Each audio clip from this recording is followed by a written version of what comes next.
How to save you once on WhatsApp.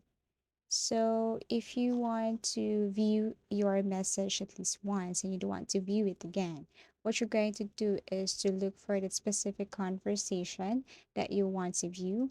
And before that, you have to disable first your internet connection. Okay? So disable first and then tap the message again.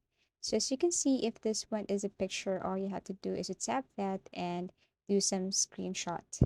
But if this one is not yet loaded, then you have to play this video first before you disable your internet connection. So as you can see, you have to load these files first before you disable your internet connection. Okay. And then once you can see these files, I mean the videos and the picture, what you're going to do is to screenshot the picture.